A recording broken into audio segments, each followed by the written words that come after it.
कभी कभी जो चीज़ हमें सबसे ज़्यादा आज़ादी देती है वही हमारी कैद की वजह बन जाती है। एक इंसान के लिए बाइक चलाने का जुनून ही उसे एक ऐसे अंधेरे में ले गया जहां से वापसी मुमकिन नहीं थी।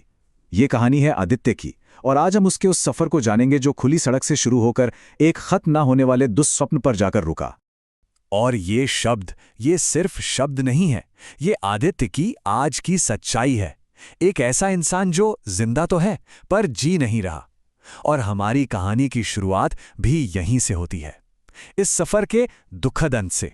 जरा इस मंजर को देखिए। एक बालकनी है और वहां आदित्य बैठा है।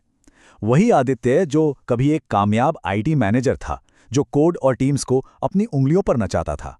आज वो खुद एक खाली खोल की तरह खामोश है। उसकी पत्नी निधि जब उसे खाना खिलाती है तो उसकी आंखें बस सामने देखती रहती हैं, शायद किसी ऐसी दुनिया में जो हम और आप नहीं देख सकते। सबसे बड़ा सवाल तो यही है, जो इंसान खुली सड़कों का, आज़ादी का दीवाना था, वो अपने ही दिमाग में कैदी कैसे बन गया? ये हुआ तो हुआ कैसे? इस सवाल का जवाब जानने के लिए हमें वक्त में थोड़ा पीछे चलना होगा, उसी अंधेरी सुनसान सड़क पर जहां से सब शुरू हुआ था। आदित्य के लिए वीकेंड्स का मतलब था रात, बाइक और हाईवे। ये एक रस्म की तरह था। शहर के शोर से दूर रात के अंधेरे में बाइक चलाना उसे एक अजीब सा सुकून देता था। पर उसे क्या पता था कि उसी अंधेरे में, उन्हीं सड़कों पर कोई और भी था जो इंतजार कर रहा था, कोई जो उसके इस सुकून को हमेशा के लिए छीनने वाला था। तो एक रात सब कुछ बदल गया। एक सुनसान सड़क पर वो बस मिठाई खाने के लिए रुका था, पर तभी उसे लगा जैसे बाइक अचानक भारी हो गई हो, जैसे पीछे कोई आकर बैठ गया हो। फिर सड़क के किनारे एक साया सा दिखा जो पास पहुंचते ही गायब हो गया। और उसके बाद एक अजीब जानलेवा थकान ने उसे ऐसा जकड़ा कि उसे रात एक होटल में गुजारनी पड़ी। ये सब छोटी छोटी चेतावनियां थीं जिन्हें वो उस वक्त समझ नहीं पाया। जब वो घर लौटा तो उसने निधि से बहाना बना दिया कि बस थोड़ी थकान हो गई थी, लेकिन एक पत्नी की नज़र से कुछ नहीं छिपता। निधि ने देख लिया था, उसकी आंखों में थकान नहीं, खालीपन था। वो अपने पति को देख रही थी, पर उसे एक अजनबी दिख रहा था, एक ऐसा अजनबी जिसकी नज़रें किसी ऐसी जगह टिकी थी जो वहां थी ही नहीं। और फिर आई वो आखिरी राइड। एक मोड़ पर उसे एक पुराना आलीशान घर दिखा। ऐसा लग रहा था जैसे वो घर उसे बुला रहा हो। वो बाइक से उतरा और घर के अंदर चला गया, और फिर बस अंधेरा छा गया। जब आंख खुली तो वो सड़क पर पड़ा था। उसने पलट कर देखा तो वहां कोई घर था ही नहीं, सिवाय एक टूटी हुई दीवार के। वहां बस खंडर था। जो घर उसे दिख रहा था वो असल में था ही नहीं, या शायद था। हाईवे तो पीछे छूट गया, पर हाईवे का वो खौफ एक बिन बुलाए सवार की तरह उसके साथ घर तक आ गया। अब वो डर बाहर सड़कों पर नहीं, बल्कि उसके अंदर, उसके घर में आ चुका था। और असली कहानी तो अब शुरू हुई थी। इसके बाद आदित्य वो आदित्य रहा ही नहीं। जो इंसान अपनी बाइक से प्यार करता था वो उससे डरने लगा, अंधेरे से खौफ खाने लगा, अजीब अजीब हरकतें करने लगा।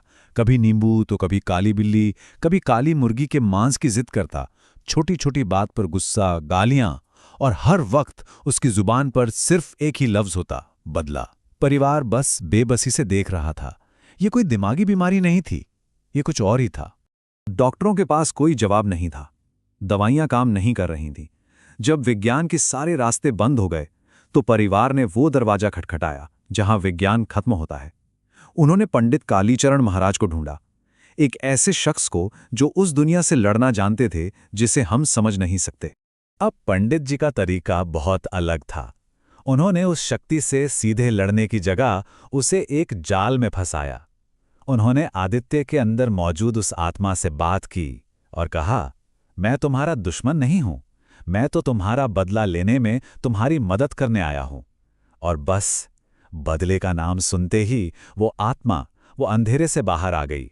उसने राज खोल दिया। तो पता चला कि उस आत्मा का एक नाम भी था, अरुण। एक आम इंसान जिसे सालों पहले उसी सड़क पर एक कार ने टक्कर मारी और मरने के लिए छोड़ दिया था। उसकी आत्मा तब से वहीं भटक रही थी, बदले की आग में। और जब आदित्य ने उस सुनसान जगह पर मिठाई रखी तो बरसों बाद किसी ने अरुण को एक इंसान की तरह कुछ दिया था, और बस मिठाई के उस एक छोटे से टुकड़े ने उसे आदित्य से जोड़ दिया।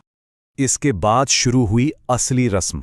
उसी भूतह मोड़ पर पंडित जी ने कच्चे मांस का एक पुतला बनाया और आत्मा से कहा, यही है वो जिसने तुम्हें मारा था, ले लो अपना बदला। जैसे ही अरुण की आत्मा ने उस पुतले पर हमला किया, पंडित जी ने अपना काम शुरू कर दिया। मंत्रों की गूंज, पवित्र राख और आग के बीच एक आखिरी भयानक चीख के साथ उस आत्मा को आदित्य के जिस्म से आजाद कर दिया गया। आत्मा तो चली गई, लड़ाई खत्म हो गई, ऐसा लगा कि सब ठीक हो गया है, वो जीत गए हैं।